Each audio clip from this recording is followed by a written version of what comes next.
దేవుని యొక్క పరిశుద్ధ నామానికి మహిమ కలుగును గాక. ఈ సమయంలో దేవుడు తన కృపను చూపెట్టి ఈరోజు వాక్యాన్ని పంచుకునే భాగ్యాన్ని దేవుడిచ్చినందుకే స్తోత్రాలు. అదేవిధంగా ఈరోజు నిలబడ్డానంటే దేవుని కృప. అది మాత్రమే కాదు, ఆ కృప ఉండేటట్టు మీరు నా కోసం ప్రార్థించినందుకు కూడా ప్రత్యేకమైనటువంటి వందనాలు.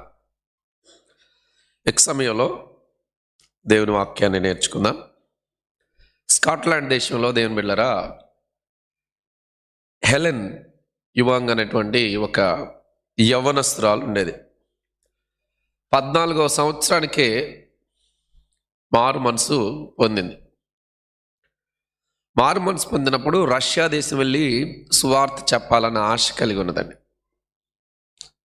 కానీ కుదరలే. కానీ నిరీక్షణతో ఏం చేసిందంటే రష్యా భాషను నేర్చుకొని సిద్ధంగా ఉంది. కానీ దేవుడు అనుమతించలేందుకు. అయినప్పటికీ కృంగిపోకుండా ఆమె ఉన్నటువంటి ఇంట్లో, ఆమె చదువుకుంటున్నటువంటి స్కూల్లో, కాలేజీలో తను ఎంత ప్రభావం చూపిందంటే అంత ప్రభావం చూపెట్టేది. ఫర్ ఎగ్జాంపుల్, ఆమె అటు నుంచి వెళ్తుంటే దూరం నుండే మనుషులు చూసేవాళ్ళు. అరే, హెలెన్ వస్తుంది కానీ మనం అట్లాంటి మాటలు మాట్లాడకూడదు. ఏం మాట్లాడండి? అట్లాంటి మాటలు మాట్లాడకూడదు. సో స్కూల్లో కానీ కాలేజీలో కానీ హెలెన్ అన్నటువంటి యవనస్తురాలైనటువంటి బాలిక లేకుంటే యవనస్తురాలు దేవుని కొరకు తను ఉన్నటువంటి ప్రాంతంలో, చేస్తున్నటువంటి ప్రదేశంలో, చదువుకున్నటువంటి కాలేజీలో తన యొక్క ఇన్ఫ్లుయెన్స్, ప్రభావాన్ని చూపెట్టిందండి. అంత మాత్రమే కాదు, ఆమె లేచి 5 గంటలకి she used to get up early in the morning at 5 o'clock and used to pray for more than 300 missionaries. పొద్దున్నే లేచి 300 మంది మిషనరీస్ వేరు వేరు దేశాల్లో ఎవరైతే స్వార్థ చేస్తున్నారో వాళ్ళ పేర్లు, తనకు తెలిసిన పేర్లు అన్నీ రాసుకొని పొద్దున్నే ప్రార్థన చేసేదండి. తన డైరీలో ఆ యొక్క పేర్లు మెన్షన్ చేయడం జరిగిందండి. అది మాత్రమే కాదు, తన జీవితంలో 22 సంవత్సరాలకు వచ్చేసరికి కొన్ని 100 మందిని స్వార్థకు తీసుకుని వచ్చిందండి. But she passed away at the age of 22. 22 సంవత్సరాల వయసులోనే చనిపోయింది. The whole Scotland including ministers, they why, వాళ్ళందరూ ఆమెను గురించి ఏడవటం జరిగిందండి. అంటే 14వ సంవత్సరంలో మారు మనసును పొందినటువంటి ఒక యవనస్తురాలు 22 సంవత్సరానికి వచ్చేసరికి దేశం మొత్తం మీద ప్రభావం చూపబడిందండి. That is what we are called for. అందుకే మనం పిలువబడ్డామండి. వేర్ ఎవర్ యు ఆర్, నువ్వు ఎక్కడ ఉన్నా, ఏ ప్రదేశంలో ఉన్నా, అక్కడ మనం ప్రభావం చూపేటువంటి క్రైస్తవుడిగా, క్రైస్తవురాలుగా ఉన్నాం. అందుకే నేటి ధ్యానం నిమిత్తం మాథ్యూ చాప్టర్ 5 వర్స్ 13, మత్తయి సువార్త 5వ అధ్యాయము 13వ వచనం.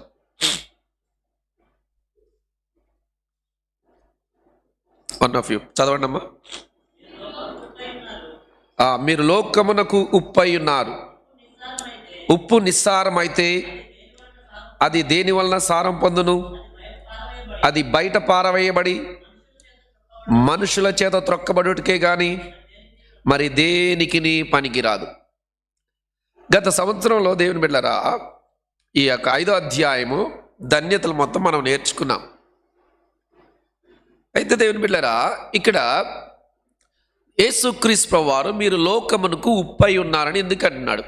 యాక్చువల్గా ఎవరైతే దేవుని సన్నిధిలో ఉంటారో ఇక్కడికి వచ్చేసరికి అత్యున్నతమైనటువంటి క్రైస్తవులుగా మారిపోతారు. ఒకటి, దేవుని రాజ్య సంబంధులు ఎవరంటే ఆత్మయందు దీనులైన వారు, దుఃఖపడువారు, సాత్వికులైన వారు, నీతి కొరకు ఆకలి దప్పులు గలవారు, కనికరం గలవారు, హృదయశుద్ధి గలవారు, సమాధానపరచువారు, నీతి నిమిత్తం హింసింపబడువారు, నా నిమిత్తము జనులు మిమ్మల్ని నిందించినప్పుడు వీరు కూడా దేవుని రాజ్య వారసులు అవుతారు. అయితే ఈ దేవుని రాజ్య వారసులయ్యేటప్పుడు మనం ఏం చేయబడతామంటే నీతి నిమిత్తము హింసించబడతాము. నువ్వు పరిశుద్ధత కలిగి ఉంటే నీకు శ్రమ వస్తుంది, నీకు బాధ కలిగి ఉంటే శ్రమ వస్తుంది, లేకుంటే నువ్వు సంతోషంగా ఉన్నా కానీ ఒక్కోసారి శ్రమలు వస్తాయి. నువ్వు దేవుని సన్నిధిలో ప్రతిదీ హోలీగా, పరిశుద్ధంగాను, పవిత్రంగాను, నీతిగాను ఉంటావు అంటే మనుషుల గురించి, మనుషుల నుండి, సమాజం నుండి, సొంత కుటుంబం నుంచి నీకు శ్రమలు వస్తూ ఉంటాయి. ఇప్పుడు అటువంటి సమయంలో నేనేం చేయాలో తెలుసా? ఉప్పుగా ఉండాలి. Is it possible? పైన వాక్యం చదవండి. జనులు నా నిమిత్తము నిన్ను ఏంటండి నిందించి హింసించి మీ మీద అబద్ధముగా చెడ్డ మాటలు పలుకున్నప్పుడు మీరు ధన్యులు. ఈ సమయంలో ఇక్కడ నాట్ ఓన్లీ హ్యాపీనెస్, సంతోషం మాత్రమే కాదు, ఇక్కడ ఉప్పుగా ఉండాలి. ఇది పాసిబుల్ అయిద్దా? అర్థమవుతుందా? జనులు నిన్ను నిందిస్తారు, జనులు నీ మీద భయంకరమైనటువంటి అబద్ధ సాక్ష్యాలు చెప్తారు, జనులు నీ మీద లేనిపోనివన్నీ చెప్తారండి. నిన్ను చూస్తేనే ఒక్కోసారి జనాలకి డైరెక్ట్గా చెప్తారు. ఎన్నిసార్లు చెప్పలే మీ జీవితంలో? రే నీ ముఖం నా మీద జీవితంలో చూపెట్టద్దు, I don't want to see your face, నీ ముఖమనే చూడాలనిపించట్లేదని చాలామంది అని ఉంటారని. వాళ్ళ ముందు ఇప్పుడు మనం ఏమై ఉండాలంటే ఉప్పుగా ఉండాలి. Is it possible? అది సాధ్యమా? సాధ్యమే. Okay, anyway, why Jesus used this kind of metaphor, ఇటువంటి ఉపమానం కానీ దాన్ని ఎందుకు యేసుక్రీస్తు ప్రభువారు ఉపయోగించాడు? ఉప్పేంటి? ఈ సృష్టిలో చాలా ఉన్నాయి కదా పోలిక చేయటానికి, పోల్చి చెప్పటానికి. ఉప్పుని ఎందుకు వాడారు అని తెలుసుకుంటే దేవుని బిడ్డలారా, ఆ రోజుల్లో గ్రీక్ సామ్రాజ్యంలో ఉప్పుని ఒక దైవకంగా భావించేవారండి. ఉప్పుని ఒక దైవకంగా, అంటే ఉప్పు అంటే ఒక దేవునికి, లేకుంటే దేవుని యొక్క స్వభావం కలిగి ఉన్నటువంటి దానిగా భావించేవాళ్ళు. రోమీలు వచ్చేసరికి ప్రపంచంలో రెండింటిని అత్యున్నతమైనగా వాళ్ళు భావిస్తారు. ఒకటి సూర్యుడు, రెండు ఉప్పు.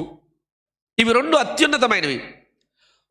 Romans consider that salt and sun are the most important things in the world. ఇవి చాలా అత్యున్నతమైనవిగా వాళ్ళు భావించేవాళ్ళు.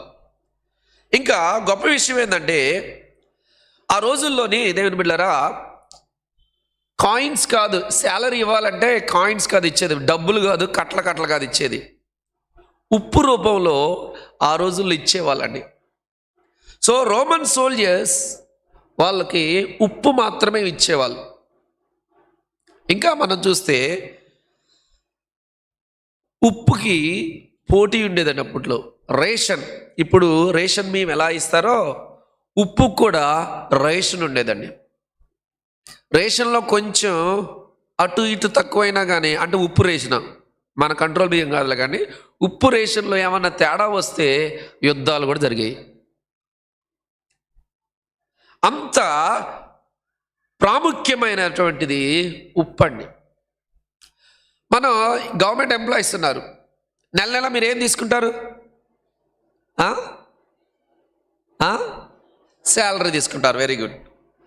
అసలు శాలరీ అంటే ఏంటో తెలుసా? వెళ్ళలేదా? What's the meaning of the word salary? Salary means worth of salt అని అర్థం. శాలరీ అంటే ఏంటండి? ఈ గ్రీక్ పదం నుంచి వచ్చింది శాలరీ. శాలరీ అంటే వర్త్ ఆఫ్ సాల్ట్, అంటే సాల్ట్కి యోగ్యుడు అని అర్థం అండి. ఇప్పుడు నెల 1వ తారీఖు శాలరీ రాగానే మీరేంటి? ఉప్పుకి యోగ్యులయ్యారని అర్థం. So you are eligible for the salt, you are worthy of salt when you take salary. అంటే అంత ప్రాముఖ్యంగా ఆనాటి సమాజంలో ఉప్పుని భావించడం జరిగిందండి. నువ్వు మంచి పనోడు అనాలంటే ఆ రోజుల్లో you are worthy of salt. నువ్వు మంచి పనోడు అంటే ఏంటి? ఏమనేవాళ్ళు? నువ్వు ఉప్పుకి యోగ్యుడురా అనేవాళ్ళు. నువ్వు పనికి రానివాడు అంటే ఏమనేవాళ్ళు తెలుసా? You are not worthy of salt. అంటే you are good for nothing. నువ్వు దేనికి పనికి రానివాడు అంటే, అరే నువ్వు ఉప్పుకు పనికిరావురా అనేవాళ్ళు. అంటే ఆనాటి సమాజంలో ఉప్పు అనేది చాలా ప్రాముఖ్యమైనది, విశేషమైనదండి. ఇంకంత మాత్రమే కాదండి, రెండు కుటుంబాల మధ్య, గొడవైనటువంటి కుటుంబాల మధ్య, అది మాత్రమే కాదు, రెండు దేశాల మధ్య సామరస్యం కావాలంటే ఈ కుటుంబ సభ్యులు కానీ దేశ ప్రజలు వచ్చి ఏం చేస్తారంటే ఇద్దరు ఒక దగ్గరకు వచ్చి ఉప్పు తినేవాళ్ళండి. ఈ ఉప్పు తినంలోనే ఈ ఎనిమీస్, ఈ శత్రువులందరూ ఇప్పుడు ఏమైపోయారంటే మిత్రులు అయిపోయారు. అంటే ఉప్పు ఏం చేస్తుందంటే శత్రుత్వాన్ని మిత్రుత్వంగా మార్చింది.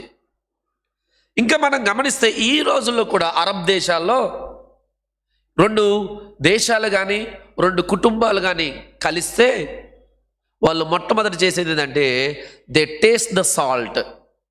ఉప్పుని వాళ్ళు రుచి చూస్తారు. ఇట్ మీన్స్ వాళ్ళు సంతోషముగా, వాళ్ళు ఆనందంగా, వాళ్ళ యొక్క సహవాసము పవిత్రముగాను పరిశుద్ధముగాను ఉన్నదని ఇప్పటికీ భావిస్తూనే ఉంటారని.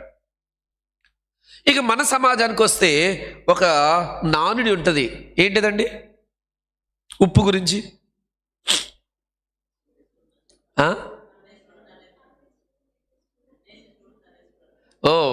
దానికంటే ఇంకొకటి ఉంటుంది.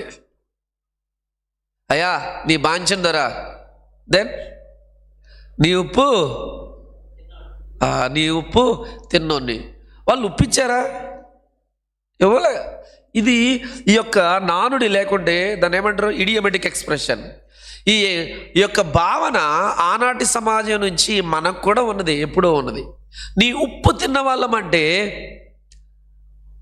మీరు మాకు శాలరీ ఇచ్చారు, మేము మీ దగ్గర పనిచేశాము, మీరు మమ్మల్ని పోషించారు అనేటువంటి నానుడి ఉండేదండి.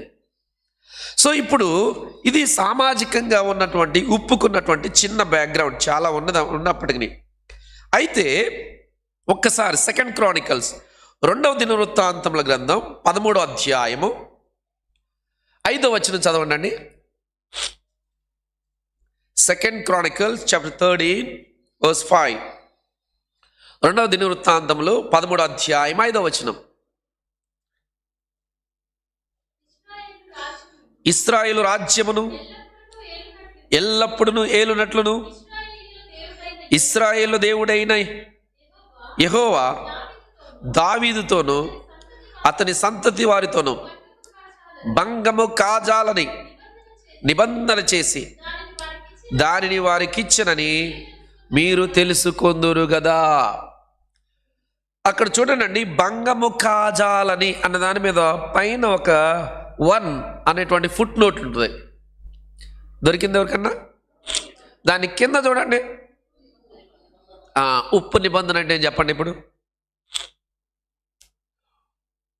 దావీదుకి దేవుడైనటువంటి యెహోవా ఒక వాగ్దానం చేశాడు, అదే నిబంధన అంటారు.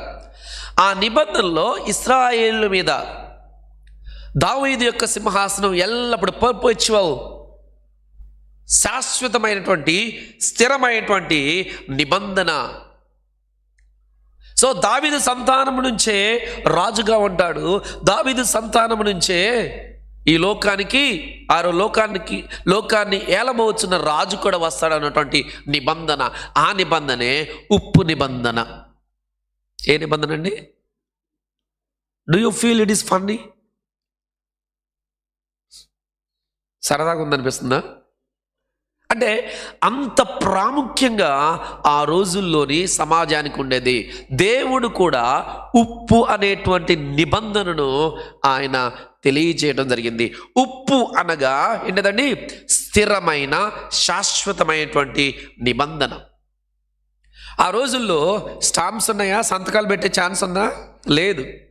ఆ రోజుల్లోని వేలిముద్ర అనేటువంటి అవకాశాలు కూడా లేవు. ఆ రోజుల్లోని నోట్స్, స్టాంప్ నోట్ కానీ, పబ్లిక్ నోటరీ కానీ ఏదన్నా రాసేటువంటి అవకాశం కూడా లేదు.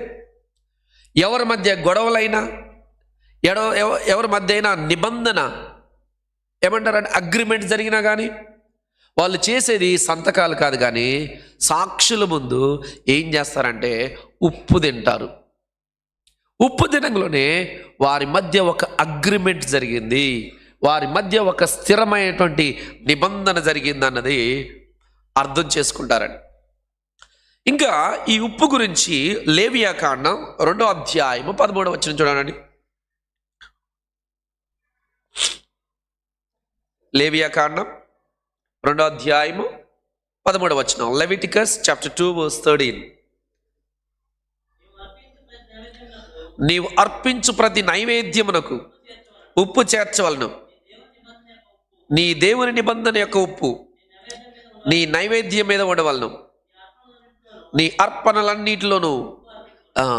ఇక్కడ సాక్రిఫైసెస్, అర్పణలో ఉప్పు చేర్చటం, ఇదేం తెలియజేస్తుందంటే ఇది కూడా స్థిరమైనటువంటి ఒక నిబంధన తెలియజేస్తూ ఉంటుందండి. అసలు యాక్చువల్గా నిబంధన అంటే ఏంటి బైబిల్లో? అవి ఎవరు హర్డ్ అబౌట్? నిబంధన, testament, old testament, new testament. What does it mean by the word testament? Testament లేకుంటే కవనెంట్ అంటే ఏంటి?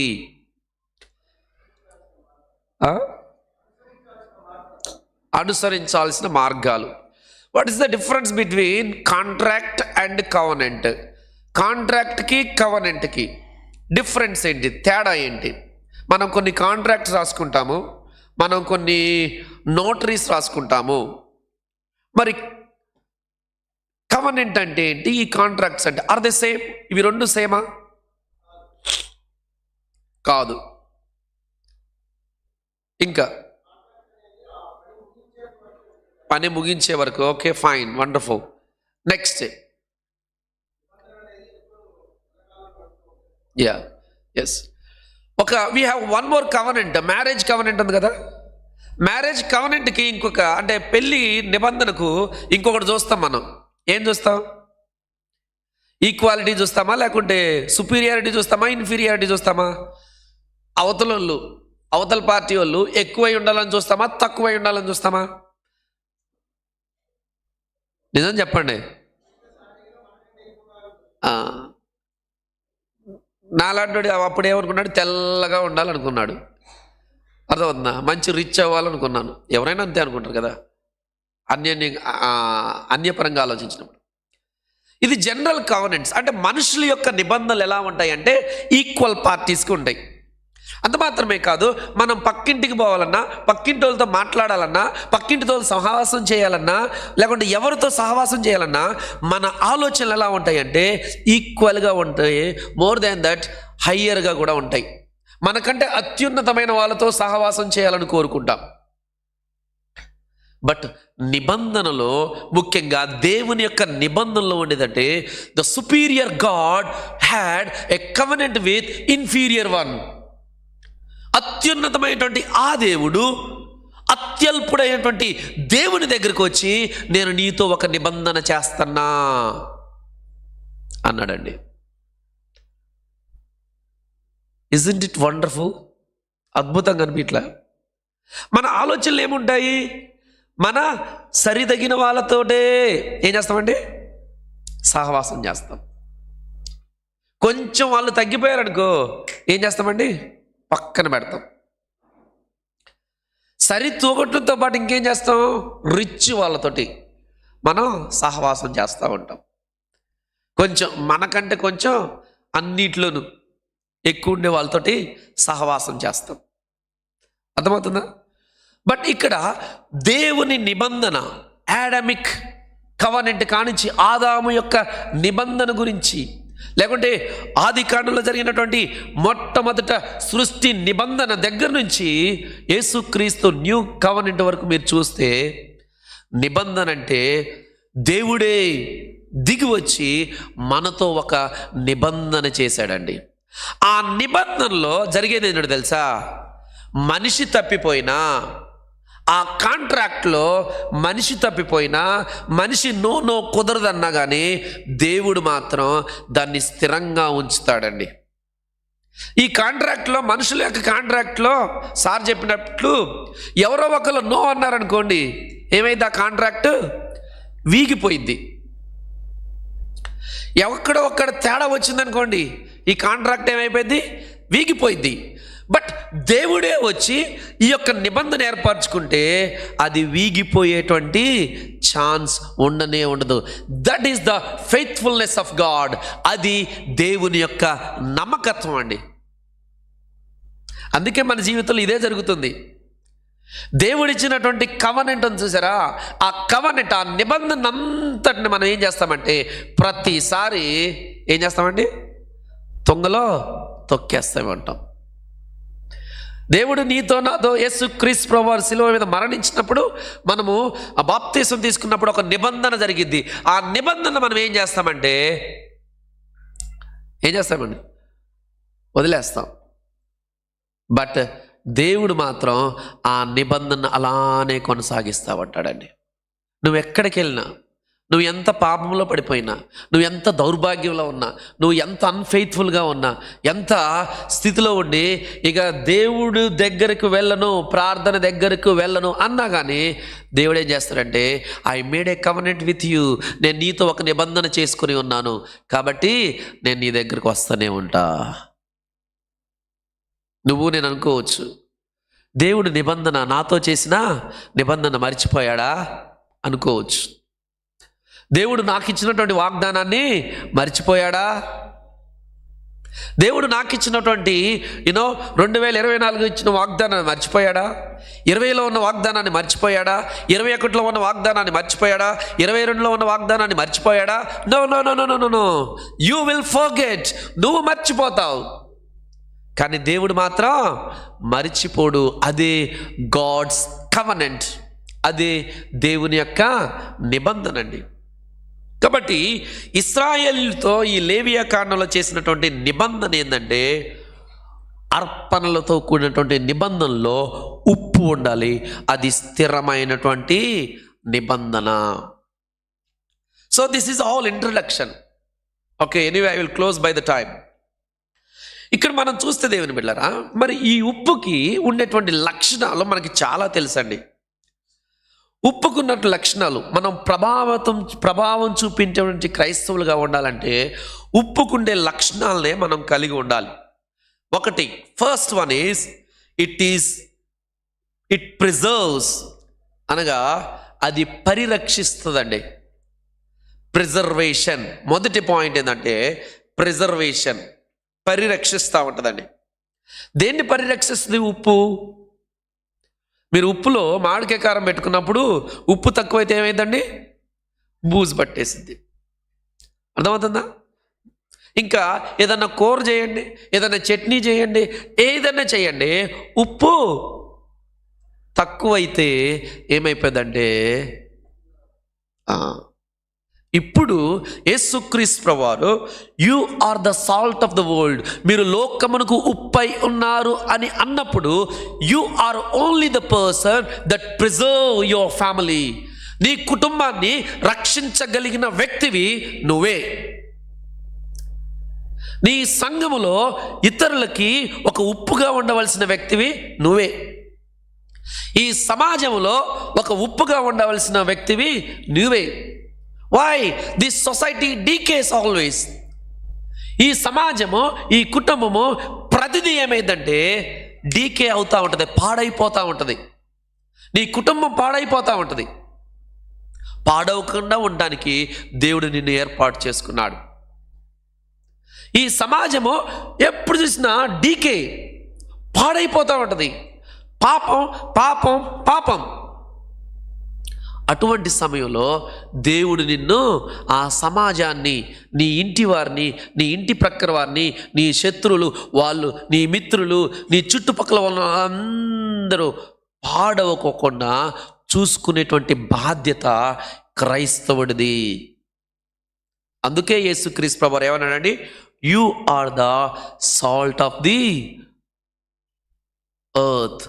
మనము లోకానికి ఉప్పై ఉన్నామండి. ఓకే, సో ఇక్కడ లెవిటికస్ ఇందాక చూసినట్టుగా నీ దేవుని నిబంధన యొక్క ఉప్పు నీ నైవేద్యం మీద ఉండవలను, నీ అర్పణలన్నిటిలోనూ ఉప్పు అర్పించవలను. అంటే వాళ్ళు అర్పించినటువంటి అర్పణం చూసారా, ఆ అర్పణ పాడవకుండా ఉండటానికి వాళ్ళు ఉప్పుని యాడ్ చేసేవాళ్ళు. ఆ ఉప్పు వేసినటువంటి ఆ అర్పణ సాక్రిఫైస్ ఎవరు తినేవాళ్ళంటే మొట్టమొదటిగా యాజకుడు తినేవాడని, తర్వాత వాళ్ళ కుటుంబం అయిపోయేంత వరకు తినాల్సిందే అర్పణ. ఆ అర్పణ తినేటప్పుడు అది పాడవకుండా ఉండటానికి ఈ ఉప్పుని యాడ్ చేస్తారండి. అనగా ఎక్కడైతే ఉప్పు ఉంటుందో అక్కడ ఏముంటుందండి? పరిరక్షణ ఉంటుంది. నీవు కూడా ఎక్కడైతే పని చేస్తావో అక్కడ ఏముంటుందో తెలుసా? పాడైపోయిన సమాజమే ఉంటుంది, పాడైపోయిన ప్రజలే ఉంటారు, పాపంలో ఉన్న వ్యక్తులే ఉంటారు, పాపంలో నడుస్తున్నటువంటి వ్యక్తులే ఉంటారు, లంచం తీసుకుంటున్నటువంటి ఆఫీసర్సే ఉంటారు, లంచం వెంబడి వెళ్తున్నటువంటి ప్రజలే ఉంటారు, లంచం ఇచ్చే ప్రజలే ఉంటారు, లంచం తీసుకునేటువంటి ఉద్యోగులే ఉంటారు. ఇప్పుడు వాళ్ళ మధ్య నువ్వేమై ఉండాలి తెలుసా? ఉప్పై ఉండాలి. ఎందుకో తెలుసా? ఈ ప్రపంచం డీకే అవుతా పాడైపోయి ఉన్నది. కాబట్టి పాడైపోతున్నటువంటి చట్నీకి కానీ, పాడైపోతున్న కూరలకు కానీ, పాడైపోతున్న చెట్టుకు కానీ అది మళ్ళీ బ్రతకాలి అంటే ఉప్పు వేసి మాత్రమే బ్రతికించాలి. నువ్వు అక్కడ ఉంటే ఏమైపోతుందో తెలుసా? అక్కడ పరిరక్షణ, పవిత్రత, పరిశుద్ధత ప్రారంభమైందండి. నువ్వు నేను అనుకోవచ్చు, అక్కడ దేవుడు నన్ను ఎందుకు పెట్టాడండి? ఇంత దుర్మార్గుల మధ్య దేవుడు నన్ను ఎందుకు పెట్టాడండి? అసలు నన్ను ఇక్కడి నుంచి అక్కడికి ఎందుకు ట్రాన్స్ఫర్ చేశాడండి? లేకుంటే ఈ ఇంటి నుంచి ఇంకొక ఇంటి ఎందుకు పంపించాడండి మనం అనుకుంటాం. నో నో నో నో, అది కాదు దేవుని ప్రణాళిక. అక్కడ పాడైపోతున్న ప్రజలు ఉంటారు, అక్కడ విశ్వాసములో ఎరగినటువంటి ప్రజలు ఉంటారు, అక్కడ దేవునిని ఎరగినటువంటి ప్రజలు ఉంటారు. వారి కోసం నువ్వు అక్కడ ఉంటున్నావండి. సో ఉప్పుకున్నటువంటి మొట్టమొదటి లక్షణం ఏంటంటే పరిరక్షణ. రెండవ లక్షణం ఏంటో చెప్పండి? Purification, preservation, purification. పరిరక్షణ, పరిశుభ్రత. ఈ పరిశుభ్రతలో ఏముంటుందో దేవుని బిళ్ళరా? ఫెలోషిప్ ఉంటుందండి. అంటే దేవునితో సహవాసం ఉంటుందండి. ఒక్కసారి నిర్గమాకాండం 30వ అధ్యాయము 35వ వచనం చదవండి.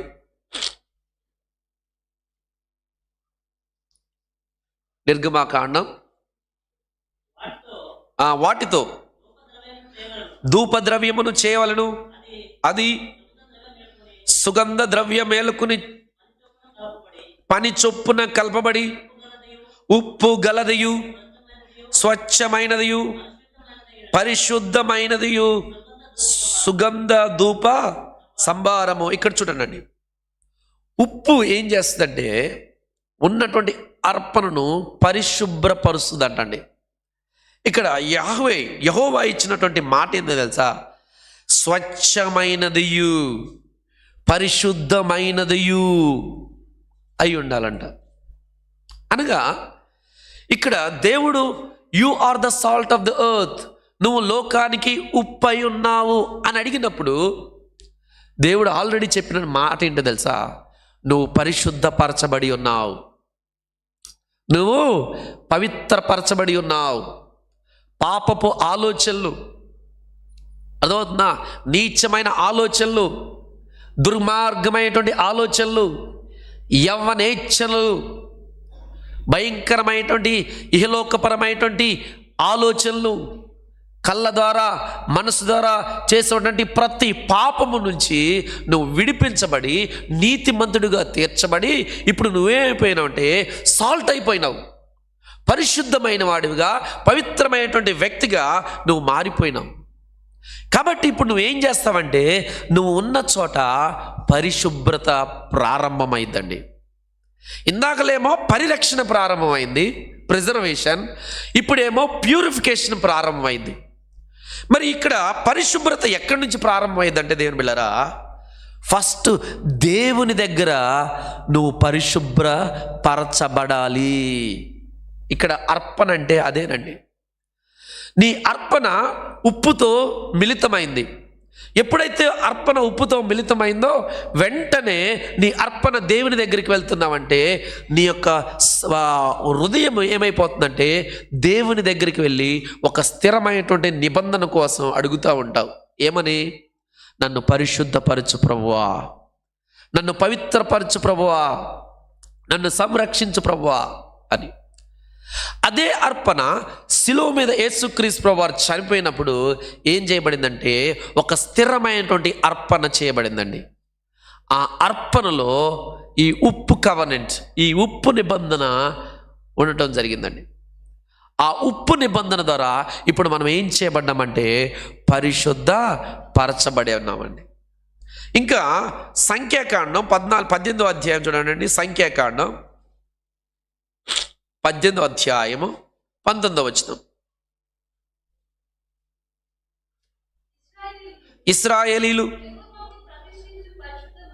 యెహోవాకు ప్రతిష్ఠించు పరిశుద్ధమైన ప్రతిష్టార్పణలన్నిటిలోనూ అన్నిటినీ నేను నీకును నీ కుమారులకును నీ కుమార్తెలకును నిత్యమైన కట్టడను బట్టి ఇచ్చితిని.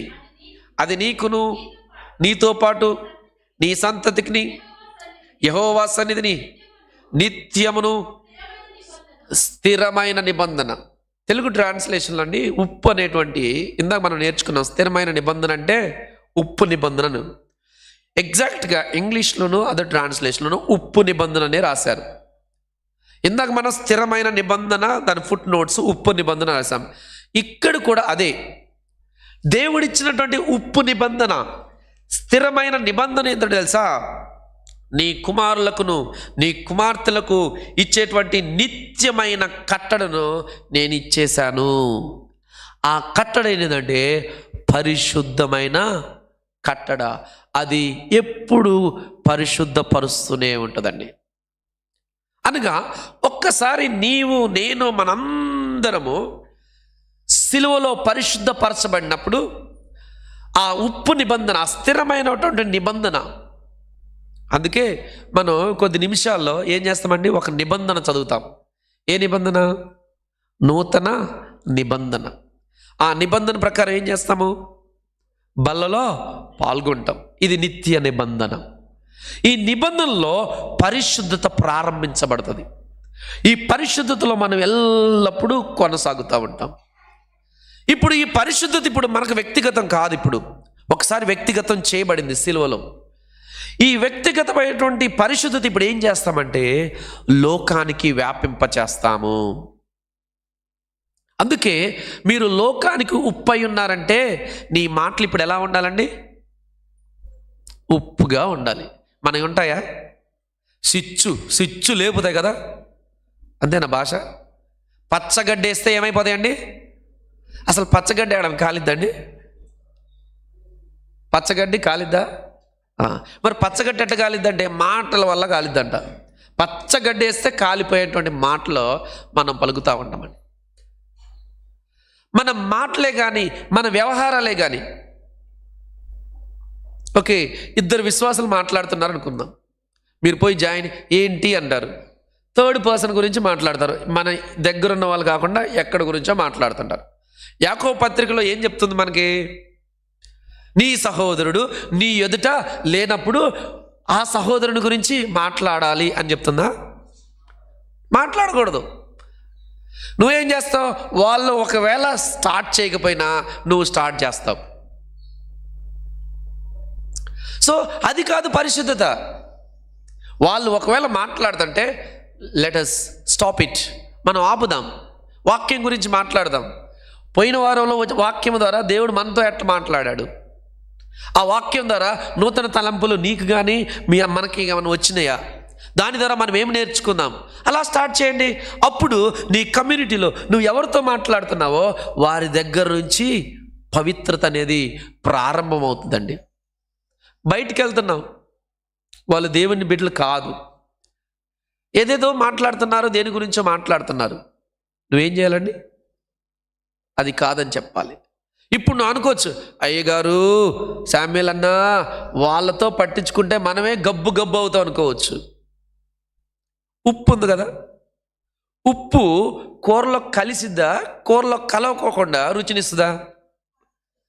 కలవకపోతే ఏమైంది?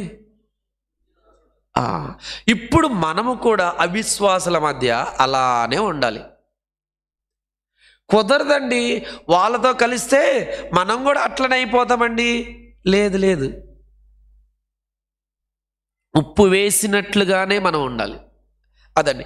ఇంకా మనం గమనిస్తే దేవుని బిడ్డలారా, ఈ ఉప్పు అనేది పరిరక్షిస్తూ ఉంటుందండి. ఇంకా దేవుని బిడ్డలారా చాలా ఉన్నప్పటికీ ఐ విల్ స్టాప్. ఇంకా మనం చూస్తే దేవుని బిడ్డలారా, ఉప్పు పరిరక్షిస్తుంది. అయితే గత వారం నాకు ఒక మంచి శోధన వచ్చిందండి, భయంకరమైన శోధన. ఆ శోధన ఏంటంటే, ఈరోజు వాక్యం చెప్పాలి, యూత్ మీటింగ్ చూసుకోవాలి, బుధవారం గురువారం వేరే ఊరు వెళ్ళి 2 రోజులు బైబిల్ క్లాస్ చెప్పాలి. ఈ లోపల యూరిన్ పాస్ చేస్తుంటే రావట్లే, మంట పడుతుంది, భయంకరమైన మంట. అర్థమైపోయింది, something is going to be dangerous. అప్పటికి గ్రేసి 2 రోజుల నుంచి ఉపవాసం ఉంటుంది. ఎందుకు ఉంటుందో, దేవుడు ఎందుకు ప్రేరేపించాడో కూడా తెలియదు. అర్థమవుతుందా? అప్పుడు దేవుని బిడ్డలారా 3వ రోజుకి వచ్చేసరికి చెప్పేసా, ఈ ప్రాబ్లం ఉంది, I'm sure that something obstructed my urinary tract, లేకుంటే మూత్రనాళంలో ఏదో సమస్య వచ్చింది, అడ్డం వచ్చింది, మళ్ళీ హాస్పిటల్ పోవాల్సిందే. పాలన్నకు ఫోన్ చేసి, వాక్యం చెప్పకూడదన్న, youth meeting next month start చేద్దామా అనుకున్నా. అప్పుడు గ్రేస్ ఏమన్నా తెలుసా, దేవునిలో ఉన్నప్పుడు, ఉపవాసంలో ఉన్నప్పుడు ఇట్లాంటివన్నీ వస్తాయి. అంతకుముందు నా ఆలోచన ఏంటంటే తెలుసా, నేను చెప్పబోయే వాక్యం ద్వారా ఒక్కరు పరిశుభ్ర పరచబడినా చాలు. 70 మందో 80 మందో ఉంటారు కదా, ఒక్కరు చాలు. దానికోసమే నా ప్రయాసని నేను దేవుని సన్నిధిలో ప్రార్థిస్తూ ఉండేవాడిని. అంటే ఎంతోమందిని మనం పవిత్రపరచాల్సిన అవసరం లేదు. ఎంతోమందిని మనం పరిశుద్ధమైన మాటలు చెప్పాల్సిన అవసరం లేదు. అంటే చెప్తూనే ఉంటాం. వాళ్ళు చెప్పిన అందరిలో మీ జీవితకాలం అంతా, నా జీవితకాలం అంతా ఒక్కళ్ళు ఉప్పుగా మారిపోతే చాలు, వాళ్ళు అనేక మందికి ఉప్పుగా మళ్ళీ ఉంటారండి. అది కాబట్టి నేను నా జీవితంలో వాక్యము ద్వారా వాళ్ళు పరిశుభ్రపరచబడాలనేటువంటి ఆశ నాకు ఉండేదండి. ఆ ఆశను ఏం చేశాడంటే దేవుడు తీరుస్తూ ఉంటాడు. హాస్పిటల్కి వెళ్తే అడ్డం వచ్చిందండి అని చెప్పారు డాక్టర్ గారు. ఇక ఏం చేయాలో అర్థం కాలేక ఫోన్ చేద్దామని అనుకున్నాను. కానీ సాయంత్రం మళ్ళీ యూరిన్కి వెళ్ళేసరికి, వాష్రూమ్కి వెళ్ళేసరికి నాకు తెలియకుండానే రాయి పడిపోయిందండి. ఇంకా 3 రాళ్ళు వెనకేసుకునే ఉన్నా, ఇంకా 3 ఉన్నాయి. ఓకే, ఏం కాదు, అర్థమవుతుందా? సో పరిశుభ్రత కోసం మనం ప్రయాసపడినప్పుడు దేవుని యొక్క కార్యాలు అలానే ఉంటాయండి. లాస్ట్ టైం అడ్డం వచ్చినప్పుడు గిలా తిరిగి నన్ను హాస్పిటల్లో తీసుకోండి అని చిన్న పిల్లగాళ్ళలాగా అటు ఇటు రోల్ అయిపోయా, తిరిగా. కానీ దేవుడు నా ముందు ఉంచబడినటువంటి పరిచర్యను పరిశుభ్రంగా మనం ఉంచాలనుకున్నప్పుడు దేవుడు వాటిని ఆపడండి. నువ్వు అనుకోవచ్చు, ఏమనుకుంటావు, వాళ్ళకు చెప్తే ఎవరో ఒకళ్ళు అడ్డం వస్తారండి, వాళ్ళ అమ్మ పాడు చేసిందండి ఆ సువార్తని, వాళ్ళ భర్త గారు పాడు చేస్తారండి, వాళ్ళ అన్నగారు ఆ సువార్తను వచ్చి పాడు చేసి విన్నీయకుండా చేస్తారు, విన్నదాన్ని ఏం చేస్తారండి, కలుషిద్ధం చేస్తారండి అని అంటారండి. లేదు, ఒకవేళ నువ్వు దేవుని గురించి పరిశుద్ధమైన పవిత్రమైన సువార్త చెప్తే ఆ కార్యాన్ని జరిగించేవాడు దేవుడే, అడ్డు ఎవరో రాలేరు. అదండి. కాబట్టి ఉప్పు ఏం చేస్తుందంటే పరిశుభ్రతను కలగ చేస్తూ ఉంటుంది. నెక్స్ట్, ఉప్పుకున్నటువంటి మరొక లక్షణం ఏందో తెలుసా, పర్ఫెక్షన్, ప్రిజర్వేషన్, ప్యూరిఫికేషన్, పర్ఫెక్షన్. పరిరక్షణ, పరిశుభ్రత, పరిపూర్ణత. ఇందాక మీరు ఆల్రెడీ ఒక డైలాగ్ చెప్పారు. ఏం చెప్పారు? అన్నేసి చూడు, నన్నేసి చూడు. అంటే మీరు ఎంత టేస్టీగా, ఎన్ని ఫ్లేవర్, ఎన్ని సోంపులు వేసినా, లేకుంటే భాష నాకు తెలియదు, ఎన్ని వేసినా కానీ ఉప్పు అనేది మిక్స్ అవ్వకపోతే కూర తినరండి. అదేవిధంగా ఒక క్రైస్తవుడు కూడా పరిపూర్ణతలో లేకపోతే వ్యర్థమే. ప్రతి విషయమందు మనం ఏం చేయబడాలంటే పరిపూర్ణతలోకి వెళ్ళిపోతూ ఉండాలి. నిన్ను ఒక సమస్య వేధిస్తూ ఉన్నది, కోపం అనే సమస్య వేధిస్తూ ఉంది. దాన్ని నువ్వు ఏం చేయాలని తెలుసా? కంప్లీట్నెస్, పరిపూర్ణతలోకి వెళ్తూ ఉండాలి. నువ్వు ఒంటరిగా ఉన్నప్పుడు నిన్ను కొన్ని సమస్యలు వెంటాడుతూ ఉన్నాయి. నువ్వేం చేయాలో తెలుసా? దేవుని సన్నిధిలో, ప్రభువా నన్ను పరిపూర్ణంగా ఈ పాపము నుంచి విడిపించండి ప్రభువా అని ప్రార్థించాలి. నువ్వు ప్రార్థనలో పరిపూర్ణత నువ్వు సాధించలేదు, ఏం చేయాలో తెలుసా? ప్రభువా ప్రార్థనలో నేను పరిపూర్ణంగా ఉండేటట్టు నాకు కృప చూపించు. అది మాత్రమే కాదు, ఈ లోకంలో చెడ్డ స్నేహితులతో నీ స్నేహితులతో కలిసి ఉండాలని నువ్వు ఎప్పుడూ కోరుకుంటున్నావు, కానీ దేవుని బిడ్డల వైపు నువ్వు తిరగట్లేదు. అట్లాంటప్పుడు దేవా గివ్ మీ పర్ఫెక్షన్. నీ బిడ్డలతో సహవాసం చేసే విధంగా, నీ వాక్యముతో సహవాసం చేసే విధంగా, నీతో సహవాసం చేసే విధంగా నాలో పరిపూర్ణత దయచే ప్రభువా. ఉప్పు ఏ విధంగా అయితే ఒక కూరని, ఒక చట్నీని, ఒక పచ్చడిని, ఇంకా ఏదైనా ఒక పరిపూర్ణతలో తీసుకుని వస్తాయో, నన్ను కూడా అలానే చెయ్యి ప్రభువా అని నువ్వు ప్రార్థిస్తే దేవుడు నిన్ను పరిపూర్ణతలోనికి తీసుకుని వస్తాడండి. ఇది నీ వ్యక్తిగత జీవితం. మరి నీ కుటుంబ జీవితంలో కూడా చాలామంది ఏం చేయరండి? పరిపూర్ణతలోకి వస్తారా? రారు. నీకు విషయం తెలుసా? God's judgment is not upon your family because of you and your holiness towards God. నీ కుటుంబం పాపములో, దౌర్భాగ్యంలో, దేవునికి వ్యతిరేకంగా ఉండి ఉగ్రత పొందవలసినప్పటికీ నీ కుటుంబం ఉగ్రత పొందట్లేదు. ఎందుకో తెలుసా? Because of you. నీ వల్లనే నీ కుటుంబం ఉగ్రతలోకి రావట్లే. ఎందుకో తెలుసా? నువ్వు హోలీగా ఉండటం వల్ల నిన్ను బట్టి దేవుడు నీ కుటుంబాన్ని రక్షిస్తూ ఉన్నాడు. That's why Abraham prayed for Sodom and Gomorrah when God was going to punish it. అర్థమవుతుందా? సొదొమ గొమొర్రాని దేవుడు నాశనం చేయాలనుకున్నప్పుడు అబ్రహాము దగ్గరికి వచ్చి ఇట్లా అన్నాడు, నీతిమంతులు ఉన్నారా అని. అర్థమవుతుందా? కాబట్టి నీ కుటుంబంలోని పరిపూర్ణత రావాలంటే you are the root cause for that. అందుకే you are the salt of your family. నీ కుటుంబానికి నువ్వు అందుకే ఉప్పై ఉన్నావు తెలుసా? ఇతరులకు కూడా పరిపూర్ణత రావాలి. సంఘములో యవనస్తులకు పరిపూర్ణత రావాలి. వారి కోసం నువ్వేం చేయాలండి? ప్రార్థన చేయాలి. ఇంకా సంఘములోని మెన్స్ మీటింగ్లో కానీ, స్త్రీల మీటింగ్లోని ఎంతోమంది పరిపూర్ణతలకు రావాల్సిన వాళ్ళు ఉన్నారు. వారి కోసం మనం ఏం చేయాలండి? ప్రార్థన చేయాలి, ఉప్పుగా ఉండాలండి. లాస్ట్కి I will close it with 1 or 2 minutes. దేవుని బిళ్ళరా, ఆఖరిగా ఏంటంటే దేవుని బిళ్ళరా, పొల్యూషన్. అదేంటి పొల్యూషన్? ఏంటి? ప్రిజర్వేషన్, ప్యూరిఫికేషన్, పర్ఫెక్షన్, పొల్యూషన్, ప్రక్షిప్తత, పొల్యూషన్. ఈ ఉప్పుకి ఏదన్నా యాడ్ అయిందనుకోండి, పొల్యూట్ అయిపోయింది. అందుకే ఉప్పు నిస్సారమైతే, ఏమని చదవండి ఆ వాక్యం. మీరు లోకమునకు ఉప్పు అయి ఉన్నారు. ఉప్పు నిస్సారమైతే అది దేని వలన సారము పొందును? అది బయట పారవేయబడి మనుషుల చేత త్రొక్కబడుటకే గాని మరి దేనికి పనికిరాదు.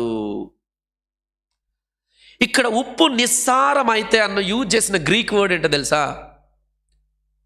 ఇక్కడ యూజ్ చేసినటువంటి గ్రీక్ వర్డ్ మొరోస్. మొరోస్ అంటే ఫూలిష్నెస్, అంటే మూర్ఖత్వం, అవివేకం. ఇదే పదాన్ని యేసుక్రీస్తు ప్రభువారు ఎక్కడ ఉపయోగించారు చెప్తున్నా? మత్తయి సువార్త 7వ అధ్యాయం 24-27 నుంచి చదువుతారా? నేను చదవను. మత్తయి సువార్త 7వ అధ్యాయము 24 నుంచి 27 వరకు. ఈ నా మాటలు విని వాటి చొప్పున ప్రతి వాడును బండ మీద తన ఇల్లు కట్టుకున్న బుద్ధిమంతుని పోలి ఉండును. వాన కురిసెను, వరదలు వచ్చెను, గాలి విసిరి ఆ బండ మీద కొట్టెను, కానీ దాని పునాది బండ మీద వేయబడిన గనుక అది పడలేదు. మరియు ఈ నా మాటలు విని వాటి చొప్పున చేయని ప్రతి వాడును ఇసుక మీద తన ఇల్లు కట్టుకొనిన బుద్ధిహీనుని పోలి ఉండును. ఇక్కడ బుద్ధిహీనుని అన్న పదాన్ని అండర్లైన్ చేసుకోండి. ఉప్పు నిస్సారమైతే అదే పదము బుద్ధిహీనుని పోలి ఉండును. సేమ్ పదాలండి. ఇక్కడ చూడండి, you are the listeners of the word of God. మీరు దేవుని యొక్క వాక్యాన్ని వింటా ఉన్నారు. ఈ కొండ మీద ప్రసంగం అంతా మీరు విన్నారు. ఈ నా మాటలు విని వాటి చొప్పున నడుచు ప్రతి వాడు వివేకము కలిగిన వ్యక్తిగా బండ మీద ఇల్లు కట్టుకు. కానీ బుద్ధి లేని వాడు ఏం చేస్తాడో తెలుసా? ఇసుక మీద కట్టుకుంటాడు. అంటే you are only the listeners of the word of God but not doers of the word of God. దేవుని వాక్యాన్ని వినేవారుగా ఉన్నారు కానీ పాటించలేని వారుగా ఉన్నారు. ఉప్పు నిస్సారమైతే అంటే నువ్వు ఉప్పుగానే ఉంటావు. ఇప్పుడు ఏమొస్తుంది తెలుసా? నీలోకి బుద్ధిహీనత వస్తుంది. ఇప్పుడు వాక్యం వింటా ఉంటావు. అది మీనింగ్ ఇక్కడ. సంవత్సరాల తరబడి వాక్యం వింటా ఉంటావు. జనవరి 1 రోజు ఒక తీర్మానం చేసుకుంటావు. అంత మాత్రమే కాదు, జనవరి 1 వచ్చినటువంటి ప్రామిస్ని దాన్ని బట్టి నువ్వు ప్రార్థన చేస్తూ ఉంటావు. కానీ మధ్యలో ఏం చేస్తావు తెలుసా? నిస్సారమైపోతావు. ఏం నిస్సారమైపోవటము? ఫూలిష్నెస్ అంటే ఏంటి? బుద్ధిహీనుని పోలి ఉంటావు. ఆ వాక్య ప్రకారం నువ్వు నడవవు అసలు. ఇంకా రోమీయులకు రాసిన పత్రిక కూడా ఉంటుంది, వాళ్ళ హృదయాలు అన్నీ తెలుసు, దేవుని యొక్క వాక్యం పాటించాలి, దేవుని యొక్క వాక్యం వినాలి, దేవుడే సర్వ సృష్టికర్త, దేవుడు మాత్రమే మనల్ని సృష్టించాడని మనసు ప్రతి ఒక్కరికి ఉంటుంది. కానీ ఏం చేస్తారు తెలుసా? వాళ్ళు వదిలేస్తారండి. అనగా వాక్యాన్ని వినేవారుగా సంఘంలో చాలామంది ఉంటారండి. ఇలా వాక్యం బాగుంది అంటారు కదా, వాక్యం నా హృదయానికి తాకిందని ఎవరు అనరు. కొంతమంది అన్నారు, నేను చాలామందిని గమనిస్తున్నా. వాక్యం ద్వారా నువ్వు ఎలా నీ మనసుకి ఎలా తాకింది, దాని ద్వారా నువ్వు what is the decision you have taken, నీ తీర్మానం ఏంటి అని చూసుకోవాలి. కానీ ఈరోజు వాక్యం మాథ్యూ బ్రదర్ బాగా చెప్పారు, పాలన్న బాగా చెప్పాడు, శామ్యుల్ అన్న బాగా చెప్పాడు, ప్రసాద్ గారు బాగా చెప్పారు, ఇంకొకరు బాగా చెప్పారు, ఎగరటం కాదు, సంతోషించటం కాదు. అది మీ హృదయంలోనికి ఎలా సొచ్చుకొని పోయింది, దానివల్ల నీ తీర్మానం ఏంటి? కాబట్టి వాక్యాన్ని వినేవారిగా ఉండకూడదు. వాక్యాన్ని విని పాటించే వాళ్ళు మాత్రమే ఈ లోకానికి ఉప్పుగా ఉంటారు. ఈ లోకానికి ఎలా ఉంటారండి?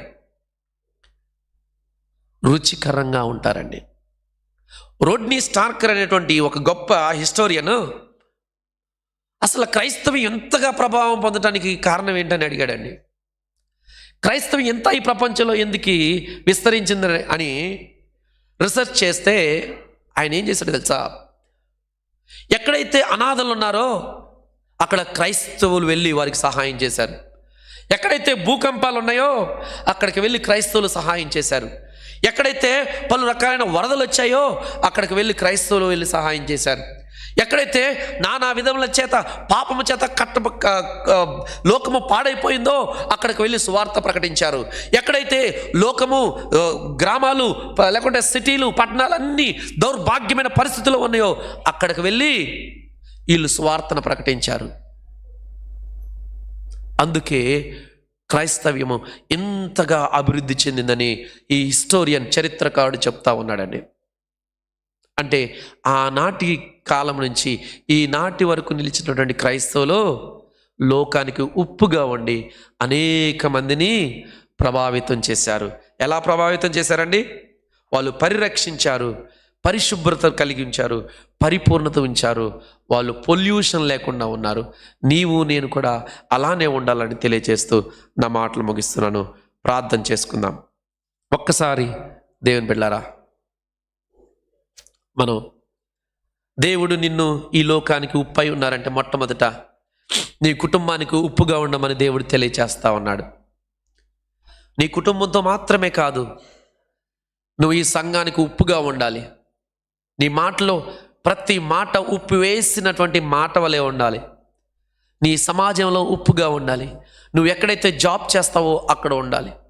అక్కడ ఆ సమాజాన్ని నువ్వు పరిరక్షించాలి.